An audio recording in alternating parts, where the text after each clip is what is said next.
I'm Kazuma from Asian Mafia. I run a video production company called Asian Mafia, and I have reason why I started. At first, I was unsure where to start or how to proceed. Then an opportunity to travel to Europe changed my perspective. My experience in Paris, where I faced discrimination against Asians, initially filled me with indignation. This indignation soon turned into a question.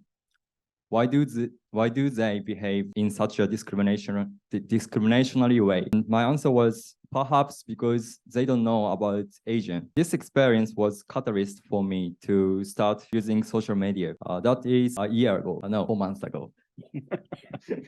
I believe that spreading awareness and understanding of Asian culture and values through social media could help reduce discrimination. Yeah, and therefore I leverage my experience and work through Asian Mafia to share the diversity and allure of Asia with the world.